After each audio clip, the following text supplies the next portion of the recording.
मुलीला विचारलं ना, का ग बाई हायली एज्युकेटेड आहेस, स्टँडर्ड मेंटेन करतस, हाय क्लास लाईफस्टाईल आहे, श्रीमंत मायबापाच्या पोटी जन्माला आली आहेस, राणीमान वागणं बोलणं सुशिक्षित आहे तुझं, स्टँडर्ड आहे, मेंटेन करणार आहे स्टँडर्ड. पण कधी भगवंताच्या चरणावर मस्तक ठेवताना भजन करताना दिसली नाहीस. ती फार कौतुकाने सांगताय, I don't believe in God. Okay, no issue. तो देवाला मानत नाही याच्यात काहीच वावगं नाही ग माझी बाय, पण बहीण म्हणूनच सांगताय बरं का पोरींनो. तुम्ही देवाला मानत नाही, आजची पिढी तुम्ही देवाला मानत नाही याच्यात काहीच वावगं नाही, पण ज्या दिवशी देव तुम्हाला मानणार नाही, हे जग तुमचं अस्तित्व मान्य करणार नाही, हे सामर्थ्याने सांगताय.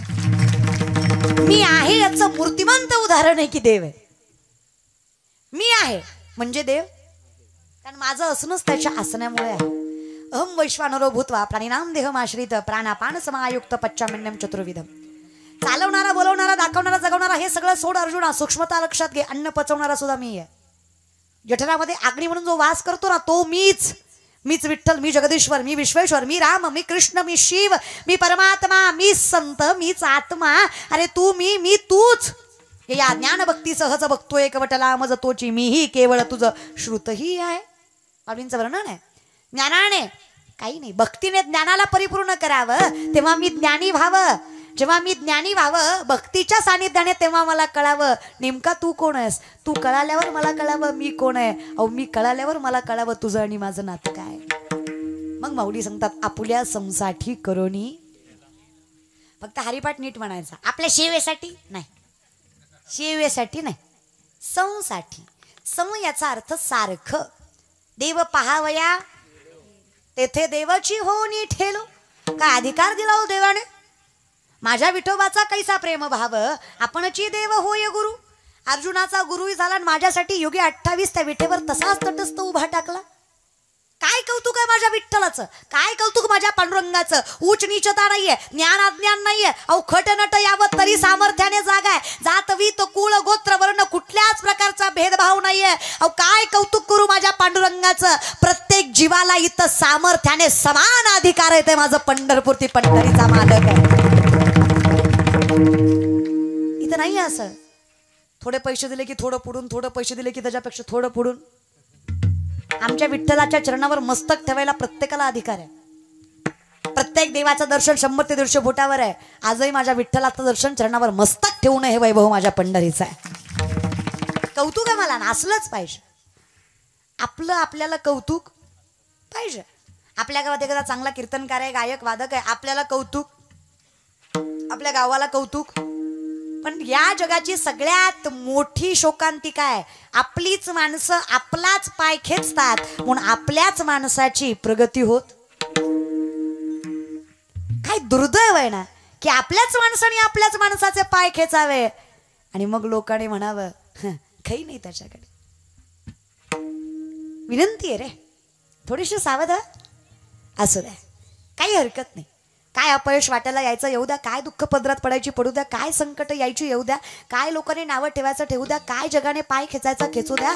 फक्त विश्वास ठेवा त्या जगाच्या मालकावर. जी लोक अपमान करतायत तीच लोक एक दिवस सन्मान केल्याशिवाय राहणार नाही. फक्त विश्वास म्हणतो न म्हणिता तैसे गे अनंता वाया व्यर्थ कथा सांडणी मार्ग.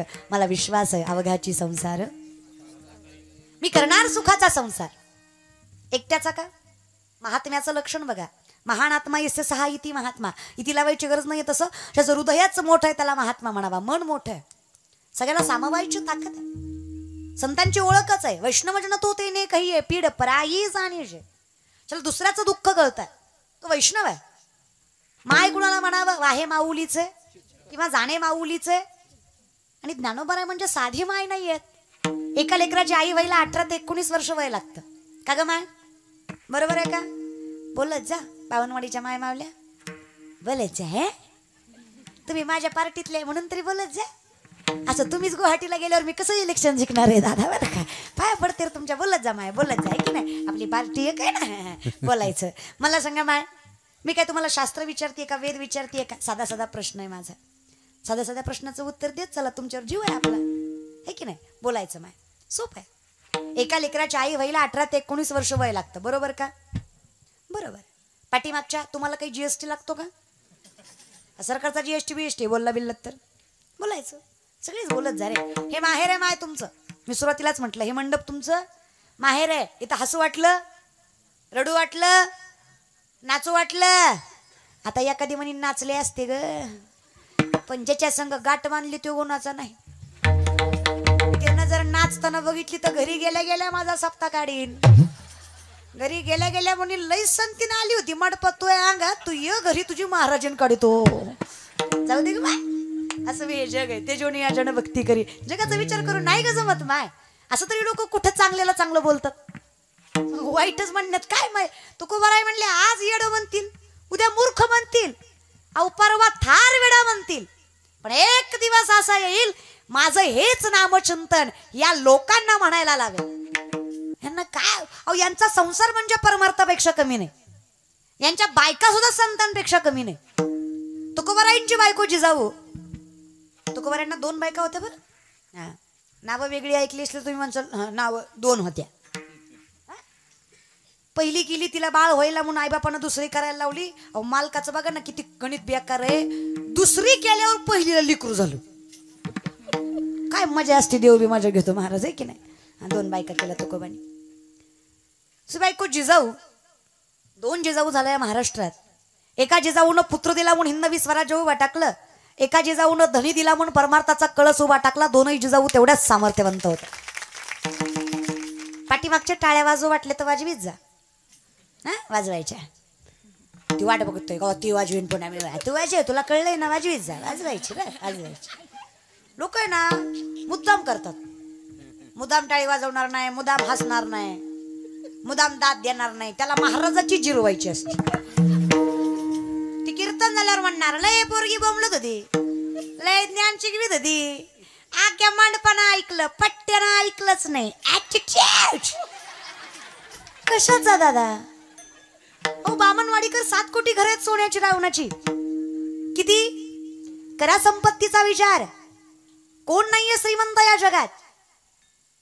माझ्या माऊलींच्या संपत्तीचा विचार केलात ना, जयाच्या द्वारी सोन्याचा पिंपळा अंगी आईसे बळ रेडा बोले.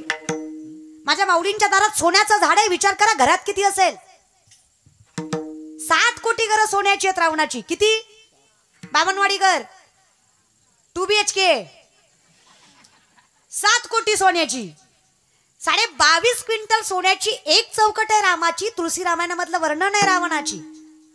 रावणाच्या एका घराची एक चौकट 22.5 क्विंटल सोन्याची आहे बर का. धोंड्याचा महिना अर्धा तोळा घातला गेल्या वर्षी तुमच्या सासऱ्यानं तुम्हाला, तरी तुम्ही तुमची बायको महिनाभर स्टेटस टीव्हीत होते. लाडाचा जावाई गेला सासरवाडीला महिनाभर अर्ध्या तोळ्यावर रे. विचार करा 22.5 क्विंटल चौकट. कळते तुम्हाला दादा चौकट? आपल्याकडे चौकटीला काय म्हणतात? चौकटच म्हणतात ना. आमच्याकडे माणसाला मेल्यावर जाळतात, तुमच्याकडे मेल्यावरच जाळतात ना. बरोबर, चौकटच म्हणतात. चौकट 22.5 क्विंटल सोन्याची एक गम आहे. 3.5 ते 4 हजार चौकटी असणार एक घर दादा. अशी 7 कोटी घर सोन्याची. हे जितकं सत्य आहे ना, तितकं अजून एक सत्य तुम्हाला मान्यच करावं लागेल. अहो अख्खी लंका सोन्याची होती रावणाची, पण रामाच्या चरणावर मस्तक ठेवल्याशिवाय मोक्ष नाही. हे अटल सत्य वारकरी संप्रदायात. माणूस कितीही धनवान असू द्या, कितीही ज्ञानी असू द्या, कितीही ताकदवर असू द्या, कितीही सत्ताधीश असू द्या, मोक्षाचं साधन फक्त जाईन गे माय. एवढं एकच आहे, होईन भिकारी पण पंढरीचा इथेच मोक्ष आहे. ते सामर्थ्य आहे. पण काय आहे ना, हे जग आहे, हे देवाला पटकन मानत नाही. हे कलियुग आहे. हे देव सुद्धा सिद्ध करावा लागतो. इथं देव सुद्धा प्रचारावर आहे. ज्या देवाचा प्रचार जास्त आहे त्या देवाला गर्दी जास्त आहे. खरे खोटे बामणवाडीकर? ज्या देवाचा प्रचार जास्त आहे त्याला गर्दी जास्त आहे. बाबा हे कलियुग आहे. हिथं वरातीत नाचणारी पोरगी सुशिक्षित आहे आणि कीर्तन करणारी नालायक आहे. हे जग आहे. इथं आंगऱ्यावर विश्वास आहे पण बुक्यावर नाही. इथं ज्या साबणाने गोरं होतं ते साबण खपत नाही, पण ज्या साबणाच्या ऍडव्हर्टाईजला हिरोईन गोरी वापरली ती साबण खपत. आता घेणाऱ्याला कोणी सांगा तिची आई गोरी होती म्हणून ती गोरी, ती काय साबणानं झाली काय? मी कशाला बोलावं. माऊली सांगतात काळे गोरेपण धुतले फिटवणी. अहो काळा कुळकुळीत माणूस ब्रँडेड साबण घेऊन नदीवर 4 दिवस धुतला, गोरा झाला झाला का झाला का? हा कळतं की तुम्हाला कसं होईल. किती बी साबण महागाची नेली तरी काळा गोरा होणार आहे का? गोरा कोळशाच्या खाणीत नेला मग काळा होणार आहे का? गोरा तो काळा तो जेनेटिक आहे, ते अनुवंशिक आहे, ते त्याच्या आई वडिलांकडनं त्याला मिळालेलं आहे. ते कसं काय जाणार आहे? माऊलींचं तेच तर वर्णन आहे. तो ज्ञानी आहे, त्याचं कारण आहे त्याचं मायबाप ज्ञानी आहेत. ज्ञानोबरांचे मायबाप वेदशास्त्र पठन करणारे, वेदशास्त्र पाठन करणारे, त्यांचा अधिकार आहे. माऊलींचा अधिकार मायबाप. बघा एका लेकराची आई व्हायला 18 ते 19 वर्ष वय लागतं, बरोबर माय? जाग्यावर आले तुम्ही? एका लेकराची आई व्हायला 18 ते 19 वर्ष वय लागतं माय. वयाच्या 16व्या वर्षी स्त्री नसताना अख्ख्या विश्वाचे माऊली झाले. त्यांना ज्ञानोबराय म्हणायचं काय सामर्थ्य असेल माझ्या माऊलीला. कैवल्य साम्राज्य चक्रवर्ती महावैष्णव विश्व माऊली ज्ञानोबराय. जगाची माय आहेत माझं ज्ञानोबा. वय 16 वर्ष. 21व्या वर्षी संजीवन समाधी आहे. विश्वातला सगळ्यात ज्ञानी ग्रंथ माझ्या ज्ञानोबरायांचा आहे, ज्ञानेश्वरी. त्याच्या पुढे भावार्थ दीपिका, अमृतानुभव. काय चांगदेव 65, काय सामर्थ्य हो. अहो जे विज्ञान आजची पिढी आज शिकत ना दादा, art commerce science polytechnical mechanical computer engineering BHMS MBBS MD pharmacy, कुठलाही प्रकारची PhD, कुठल्याही प्रकारची तुम्ही डिग्री घेताय, तुम्ही काही शिकताय, एकदा ज्ञानेश्वरी वाचा. आजची जी विज्ञान जगणारी वैज्ञानिक जगणारी माणसं आहेत ना, आजची पिढी तुम्हाला ज्ञानेश्वरी नाही कळली तरी चालेल, ज्ञानेश्वरीला तुम्ही कळला तुमच्या जीवनाचं कल्याण आहे. फक्त ज्ञानोबांना तुम्ही कळू द्या, फक्त माऊलींना कळू द्या की हे माझं लेकरू आहे, याची ऊब लागावी बस. माऊलींची ऊब जर भेटली ना त्या अधिकार मिळतो महाराज व्यक्तीला, फार सामर्थ्य. काय होईल? ज्ञान होया ज्ञानासी ऐसावर या टिकेसी. कधी जाईन गे माय पंढरपुरा. फक्त मूळ कळलं पाहिजे. कारण ज्ञानियांचं ज्ञानी म्हणतात माझ्या जीवीची आवडी पंढरपुरा नेईन गुडी. मला कोणी विचारलं काय आवडतं, मी म्हणेल बाबा ज्ञानबा तुकाराम, मी पंढरीचीच वाट धरणार. बरं सामर्थ्य योगियांचं योगी आहेत माझं ज्ञानोबा. गरज नाही त्यांना पंढरीची वारी करायची, पण त्यांना माहित आहे वारीत जे सुख आहे ते योगात नाहीये. योग याग विधी वायाची उपाधी न लगती सायास सुखे येतो घरा नारायण. फक्त विनंती एवढीच आहे, जाईन गे माय काहीच करू नका. म्हणजे काही न करता होतंय का? असं नाही. करू नका याचा अर्थ तुम्ही फक्त करायचं म्हणा, करवून तो घेतोय. तुम्ही केल्यासारखं करा, तो बरोबर करतोय. ताकद तोच देणार आहे. म्हणून विनंती आहे थोडंसं अध्यात्म. चातुचेनी सांडसे खंडी जपाय पाणी राज हंसे, तुझं ज्ञान विज्ञान तैसे वाटून देऊ. आम्ही तुम्हाला सांगू खरं काय आणि खोटं काय. पण हे जग आहे, इथे 4 माणसं एकच खोटं बोलली की खोटं सुद्धा खरं होतंय. खरे खोटे 4 माणसं एकच खोटं बोलली की खोटं सुद्धा खरं होतंय. चुकून 5वा खरं बोलला तर 4 मिळून त्याला खोटं ठरवते. ती क्वांटिटीला किंमत आहे, क्वालिटीला नाही. जग आहे दादा हे. इथं सगळं क्वांटिटीवर आहे. मग आपण आपली वाढवा, बळ वाढवा, आपलं क्वांटिटी वाढवा आपली. होऊ द्या आपली पोरं आध्यात्मिक, कळू द्या त्यांना परमार्थ. काय लागतं माय? काही अधिकार. तुकोबारायांची बायको जिजाऊ आले का जागेवर? तुम्ही जागेवर आले का? फिरत जा पण येत जा महाराज बरं का. तुकोबारायांची बायको जिजाऊ. तुकोबारांना भाकरी दिल्याशिवाय कधी तुकोबाच्या बायकोनं भाकरी नाही खाल्ली. कोण म्हणतं संतांच्या बायका फटकळ होत्या, देव जाणे, पण संतांच्या बायकासारख्या बायका नव्हत्या. काय बायका संतांच्या, काय जिजाऊ. अधिकार लक्षात घ्या. कायम भाकरी तुकोबारांना. आणि मग आपण कुठे तुकोबा माहीत नसायचं, चौकात उभा टाकायच्या, प्रत्येक वाटेला कान लावायच्या. ज्या वाटेतनं विठ्ठल विठ्ठल असा नामघोष येईल त्या वाटेनं जायच्या. अधिकार लक्षात घ्या माझ्या जगद्गुरूंचा. तुकोबाराय ज्या मातीहून चालायचे ते रज सुद्धा माझ्या पांडुरंगाचं नामचिंतन करायचं. त्यांना जगद्गुरु तुकोबाराय म्हणायचं. बामणवाडीकर तुम्ही टाळ्या वाजवताय पण माझ्यावर उपकार केल्यासारखे वाजवताय. तुमची टाळी कशी माहिती का? म्हणली वय वाजव दर्गी दर्गी दर्गी दर्गी दर्गी टाळी पाहिजे तुला, घे दर्गी घे घे. दान करताय भिकाऱ्याला. पुन्हा लोक म्हणतात देव भेटत नाही. असं भेटत असतोय. प्रेम पाहिजे की भक्ती प्रेमाविन ज्ञान नको. देवा प्रेम पाहिजे. उगा मड्याला बसल्यावर काय बसायचं. काय काय माणसं तर नुसते बसल्यात. तू बोल मी ऐकतो बोल. मी बसलोय तू बोल. मी ऐकतोय तू बोल. आणि काय काय तर कौरे क्षेत्राच्या बाहेरच आहे ती. मंडपात जागा नसल्यावर गोष्ट वेगळी ना. पण माणसं मुदाम बाहेर बसतात. पटलं तर बसायचं नाही तर निष्ठायचं. लोक तुम्ही शेतकरी ना. खळं माहिती तुम्हाला. खळं खळं पहिलं धान्य कशात काढायचे. खळं करायचे. खळ्यात धान्य काढताना जे काही धान्य आहे ते खळ्याच्या आत पडायचं आणि बुसकाट बाहेर पडायचं. बरोबर आहे.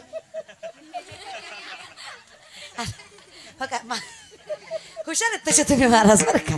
हा आता हे सप्त्याचा मंडप म्हणजे काय. ज्ञानाचं खळ आहे दादा. आता जे आत आहे ते काय आहे. रास आहे. राशी आहेत. बरोबर आहे. आणि जे इसकाटलंय त्याला आमच्या भाषेत मात्र म्हणतात. काय म्हणतात. त्याला जानवर सुद्धा लवकर तोंड लावीत. काय असले जिंदगीला माझ्या आधीच जिंदगीचं मात्र झालंय रे. माणसाने जेवढं जमल तेवढं मंडपात बसावं. लांब लांब लांब लांब बसून मंडपात का बसावं माहित आहे. या कीर्तनाच्या व्यासपीठावर जगाच्या मालकाचं सामर्थ्य असतं. काय नजरी काढायची गरज आहे. फक्त नजर त्याची पडावी दादा. मला सांगा आपलं चांगलं आपल्यापेक्षा चांगलं देवाला चांगलं कळतं. काय म्हणणं आहे तुमचं. मग गोमटे ते करा. भारवूज आहे तुम्हासी. मला काय करायचंय. तुम्हाला जसं वाटेल तसं. मी आपलं जाईन गे माय. तुम्ही करा माझा बिंदास संसार. तुका म्हणे घालू तयावरी बाहू हा संसार. काय सामर्थ्य. मग त्या माझ्या जिजाऊ भाकरी द्यायच्या तुकोबांना आणि मगच स्वतः खायच्या. एके दिवशी असंच तुकोबांना भाकरी द्यायला गेल्या. तुकोबारांना भाकरी दिली आणि माघारी येताना जिजाऊंच्या पायात काट्या रुतला. शेतकरी बांधवात आपण. आणि कधी लाजायचं नाही मी शेतकरी येतं सांगायला. कौतुक सामर्थ्यावर म्हणतात. मग ज्ञानोबारांचं ही अपेक्षा हे मागणं ज्या सामर्थ्यावर आहे ते सामर्थ्य फार मोठं आहे. जिथं आम्ही बोलावं आणि आमचं बोलणं इकडं तिकडं झालं तरी जगाच्या मालकाने ते मान्य करावंच. नामा म्हणे केशव राजा केला नियम चालवी माझा. कारण जगाच्या मालकाचा नियम आहे. जगाचा मालक स्वतःचे नियम मोडतो पण भक्ताचे नाही मोडत. जगाचा मालक स्वतःचं वचन मोडू शकतो पण भक्ताची लाज राखणारच. यात दुमत नाहीये. पिता महाविष्णूला भगवान श्रीकृष्णाने वचन दिलंय. कुठलीही परिस्थिती आली शस्त्र उचलणार. कृष्णाचं वचन आहे पिता महाभीष्माला शस्त्र उचलणार नाहीये. पिता महाभीष्माने वचनाचा गैरवापर केलाय. अर्जुनाला बाणावर बाण बाणावर बाण रक्त बंबाळ केला. रथाचा पाय मोडलाय. अर्जुनाच्या जीवावर बेतलंय. माझ्या कृष्णाने स्वतःच वचन मोडलं आणि भक्ताचं रक्षण केलं. हे माझ्या जगाच्या मालकाचं सगळ्यात मोठं वचन आहे. देव स्वतःचं वचन मोडतो पण भक्तांचं. माझे माऊली तर महाविष्णूचा अवतार सखा माझा ज्ञानेश्वर. त्याचं वचन माझा पांडुरंग मोडेल तरी कसा. हा थोडं अमापक आहे. ते म्हणाल अमापक म्हणजे काय. संसार सुखाचा होऊ शकत नाही असं संतांचं म्हणणं आहे. पण त्याच ठिकाणी माऊली म्हणतात अवघाची संसार सुखाचा. कारण आजपर्यंत आम्ही ऐकलंय दुःख बांधवडी आहे हा संसार. सुख पाहे जवा पाडे दुःख पर्वता एवढे. संसार दुःख मुळ चोहीकडे इंगळ. संसार म्हणजे क्लेशोधिकतरस्तेषाम अव्यक्तासक्त चेतसाम अव्यक्ता ही गतिर् दुःखम देवदभीर व्याप्यते. सगळ्यात मोठं दुःख म्हणजे संसार आहे असं आम्ही ऐकलं. आणि माऊली त्याला सुखाचं करायचं म्हणतात. कसं काय. सोपं आहे. जाईन गे माय. कारण सुखाची व्याख्या काय माहित. सुखा लागी करीशी तळमळ तरी तो पंढरीशी जाय एक वेळ. ज्याने पंढरीची वारी केली ज्याने तो पंढरीचा अनुभव घेतला. ज्याने आषाढी कार्तिकीला पायपीट करावी. माझ्या माऊलींच्या रथ सोहळ्यात चालावं. आयुष्यातलं सर्वोच्च सुख त्याला पंढरीच्या वारीत मिळावं. ही सुखाची परिपूर्ण व्याख्या वारी देते. ताकद आहे सामर्थ्य आहे. नाही जमलं आम्हाला देवा हरकत नाही. हरकत नाहीये. फक्त जाईन म्हण. जाऊ सुद्धा नको. जाईन गे. गेलोय का अजून. जायचं आहे फक्त. आणि आपलं हे गाव पंढरीपेक्षा कमी नाही दादा. सर आपण या बाबनवाडीमध्ये अखंड हरिनाम सप्ताह करतोय. आज रौप्य महोत्सव वर्ष आहे. 25 वर्ष झालं अखंडित हा नामचिंतनाचा गोड अट्टहास तुमच्या बामणवाडीमध्ये आहे. गेली 25 वर्ष म्हणजे एक तर 2 तप पूर्ण झाली तुमची. 24 वर्ष झाली, आता 25वे. 2 तप पूर्ण झाली, 2 तप पूर्ती झाली. 3ऱ्या तपाकडे वाटचाल आहे. गोड सप्ताह करताय तुम्ही. सप्त्यातला 5वा दिवस आहे. भाग्यवान आहे मी, खरीचा वाटा माझ्या पदरात पडलाय. गावात सप्ताह असणं म्हणजे सगळ्यात मोठं वैभव आहे माय. सगळ्यात मोठा सण म्हणजे सप्ताह. वारकरी संप्रदायातला सगळ्यात मोठा सण दसरा, दिवाळी, तोची हा सण सगळे संतजन भेटतात. तो सगळ्यात मोठा सण आहे आमच्यासाठी, की आमच्या गावात वारकरी यावे, आमच्या गावात कीर्तनकार यावे, आमच्या गावात संत मंडळी यावे. तो सणासारखाच करायचा. वैभव आहे तुमच्याकडे. 25 वर्षाला सप्ताह गोड चालू आहे तुमचा. भाग्यवान माणस आहेत तुम्ही. काय सामर्थ्य आहे बघा. आणि म्हणूनच माझे माऊली म्हणतात, देवा सुख तुझ्या नामचिंतनात, सर्व सुकृताचे फळ मी, सगळं मिळणार आहे मला, काहीच कमी नाही पडणार आहे. विश्वास. पण काय जग आहे ना दादा, आम्हाला आवड नाही. आवड नाही त्याचं कारणही आहे बरं. उगच देव आवडत नाही असं होत नाही, किंवा देव आवडतो असंही उगच होत नाही. बहुत सुकृताची म्हणून विठ्ठली. देव आवडायला भाग्य लागतं, मग देव न आवडायला अभाग्यच म्हणावं की. देव आवडतो हे भाग्य आहे, मग आवडत नाही हे अभाग्यच आहे ना. आयुष्यातली सगळ्यात स्वाभिमानाची गोष्ट आहे की भजन आवडतंय. आयुष्यात सगळ्यात निर्लज्ज गोष्ट आहे की भजन आवडत नाही. सगळ्यात निर्लज्ज की देव आवडत नाही, भजन आवडत नाही.